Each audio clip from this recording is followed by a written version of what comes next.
भारत में जो सनातन से लोग भटक रहे हैं उनको समझाना, उनको बताना कि किसका क्या दायित्व होता है। प्रातःकाल उठ के रघुनाथा, मात पिता गुरु नावई माथा, आयुष मांगे करई पुरकाजा, देख चरित्र हर्षई मन राजा। हम ये कह सकते हैं कि जैसे जैसे भाजपा सरकार का कार्यकाल बढ़ता जा रहा है वैसे वैसे सनातन की यात्रा आपकी बढ़ती चली जा रही है। मुख्यतः धर्म है सनातन, मूलम ही विष्णुर्देवानाम यत्र धर्म सनातन, तस्य च ब्रह्म गो विप्र तपा यज्ञ सदक्षिणा। जिसकी परमात्मा रक्षा करने वाला है उसका कौन बाल बांका कर सकता है। मैं तो परमात्मा के सहारे हूँ। आपका कहने का मतलब है कि समाजवादी पार्टी के नेता भी इसमें सम्मिलित होने हैं। आज हमारे साथ सनातन धर्म की यात्रा निकालने वाले शिवाकांत जी महाराज, राष्ट्रीय कथावाचक, बैठे हैं। शिवाकांत जी, क्या जोर शोर से सनातन की तैयारियां चल रही हैं? कानपुर के अंदर बड़ी सनातन धर्म की रैली निकालने के आयोजन किया जा रहा है। शिवाकांत जी, राधे राधे। जय श्री राधे। शिवाकांत जी, सबसे पहले आपसे ये पूछना चाहेंगे सनातन धर्म की यात्रा का क्या मतलब है? आप यहाँ पे सनातन धर्म की यात्रा क्यों निकाल रहे हैं? देखिए, इसलिए निकालने की आवश्यकता पड़ी कि लोग सनातन से बहुत अलग हो रहे हैं, अपनी सनातन को पहचान नहीं रहे हैं, पश्चात सभ्यता में जा रहे हैं। अभी हम इंग्लैंड गए थे तो वहाँ भी लोग, जो भारतीय लोग रह रहे हैं इंग्लैंड में, मैंने देखा वो गोरों की नकल करने में पड़े हैं। लेकिन जब उन अंग्रेज परिवारों को हमने अपने भारतीय सनातन संस्कृति के विषय में बताया तो कम से कम 75 परिवार ऐसे होंगे जिन्होंने भारतीय सनातन संस्कृति को अपनाया, उन्होंने सनातन को श्रेष्ठ बताया। तो जब हमारी भारतीय सनातन संस्कृति इतनी श्रेष्ठ है तो हमें दूसरों की संस्कृति अपनाने की कोई आवश्यकता नहीं है। भारत में जो सनातन से लोग भटक रहे हैं उनको समझाना, उनको बताना कि किसका क्या दायित्व होता है, पुत्र का पिता माता के प्रति क्या धर्म है, भाई का भाई के प्रति क्या धर्म है। ये सब प्रातःकाल उठ के रघुनाथा, मात पिता गुरु नावई माथा, आयुष मांगे करई पुरकाजा, देख चरित्र हर्षई मन राजा। तो प्रभु श्री राम जी ने सब कुछ तो बता दिया है कि पुत्र को अपने पिता के प्रति कैसा आदर भाव रखना चाहिए। अनुचित उचित विचार तज जे पालहि पितु बैन, ते भाजन सुर सुजस कर बसई अमरपति ऐन।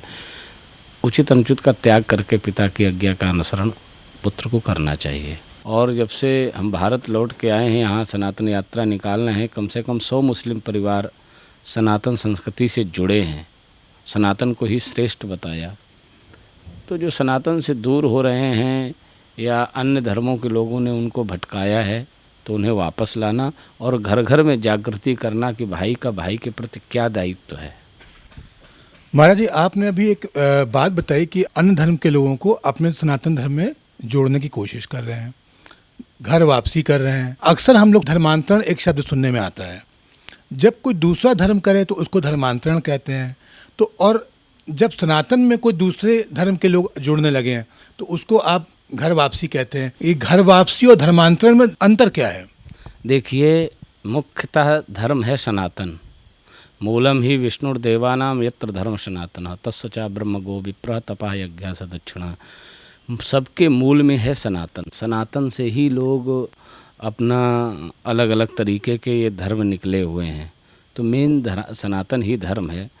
जब सभी पहले सनातनी ही थे, सनातन से ही गए हैं, तो उनको वापस आने में तो घर वापसी ही कहा जाएगा। पिता पुत्र के मामले में अभी आप बता रहे हैं कि कई जगह अब वर्तमान समय में पिता का सम्मान पुत्र नहीं करते हैं और हम प्रायः देखते भी हैं। अभी हाल में योगी जी ने भी अपने विधानसभा में कमेंट किया था अखिलेश जी के ऊपर, उनके पिता पुत्र के रिश्तों पर, कि किस तरीके से वो अपमानित हुए मुलायम सिंह जी को। इस चीज़ को आप किस रूप में देखते हैं? नहीं, पिता का सम्मान तो अनुचित उचित विचार तक पालहि पितु बैन, पिता की आज्ञा का पालन तो हर पुत्र को करना चाहिए और वो उनकी अपनी निजी राय है, निजी सोच होगी जो उन्होंने किया होगा। अच्छा, आपकी जो सनातन यात्रा है वो कल्याणपुर विधानसभा से निकल रही है, उसका समापन आप आनंदेश्वर मंदिर से कर रहे हैं जो कि आनगर विधानसभा में आती है। बहुत स्पष्ट रूप से हम लोग देख सकते हैं कि समाजवादी पार्टी के जो नेता हैं, अभी हाल में स्वामी प्रसाद मौर्य ने लक्ष्मी जी का निरादर किया, कोई अखिलेश जी की तरफ से या राष्ट्रीय अध्यक्ष या किसी की तरफ से कोई खंडन नहीं किया गया उसका। तो आपको नहीं लगता है कि कहीं ना कहीं जहाँ पे इस यात्रा का समापन हो रहा है वो एक ऐसे गण में हो रहा है जो एक विरोधी विचारधारा की है। यदि विरोधी विचारधारा के लोग भी उसमें सम्मिलित होकर के सनातन का स्वागत करते हैं तो ये अच्छी बात है। इसका मतलब वो भी कहीं न कहीं सनातन का अंकुर उनमें जग रहा है। हो सकता है वो भी लोग सब सनातन में स्वागत करें। नहीं तो आपका कहने का मतलब है कि समाजवादी पार्टी के नेता भी इसमें सम्मिलित होने हैं। अब सनातन में तो हर पार्टी के लोग हैं। सनातन है ही ऐसा। सनातन माने जो संपूर्ण में व्यापक है, उसमें हर पार्टी के लोग हैं। महाराज जी एक प्रश्न और हमारा है कि आप शुरू से पहले हम जब अखिलेश जी की सरकार थी तब भी आप गौरक्षा में अभियान चलाया। आप शुरू से सांस्कृतिक इन चीज़ों पे गौरक्षा, गंगा जी, सनातन यात्रा इन पे निकालते हैं, लेकिन हम ये क्या समाजवादी पार्टी की सरकार में आपने कोई सनातन यात्रा इस प्रकार की कभी निकाली थी या कभी सोचा भी था कि सनातन यात्रा निकाली जाए, या कोई और जो अपने कानपुर जिले की मैं बात करता हूँ इससे पूर्व में अन्य सरकारों में कोई सनातन यात्रा निकाली गई थी? देखिए, मैंने पहले भी मैं तो बालपन से ही सनातन संस्कृति, चूँकि कथा कर रहा हूँ, राम कथा, श्रीमद् भागवत कथा, तो बालपन से ही कर रहा हूँ, तो हमारा तो जुड़ाव सनातन से बचपन से ही है।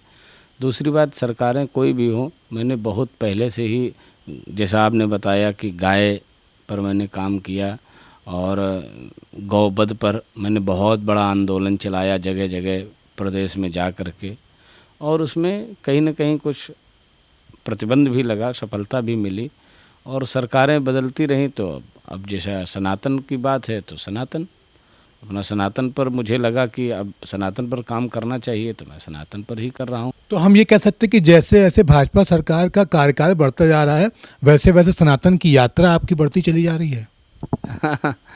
अब आपका देखने का नज़रिया ऐसा है, लेकिन अब हमारा तो बस सनातन का प्रचार प्रसार करना, यही एक नज़रिया है।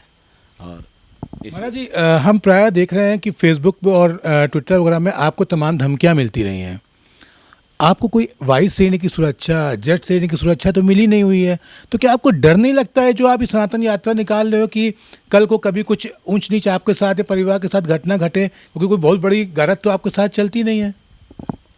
अब जिसकी परमात्मा रक्षा करने वाला है उसका कौन बाल बांका कर सकता है। मैं तो परमात्मा के सहारे हूँ, बाकी प्रशासन अपना जाने, उनको जो करना है। जो धमकियाँ दे रहे थे सरकलम करने की, हमने प्रशासन को बताया तो मुकदमा उसमें पंजीकृत हुआ है, उन लोगों को पता भी चल गया है। तो जैसा प्रशासन बता रहा था कि बहुत जल्दी गिरफ्तारी होगी उन लोगों की। तो ये थे हमारे साथ शिवाकांत जी महाराज। आपने इनके व्यक्तित्व को सुना और समझा।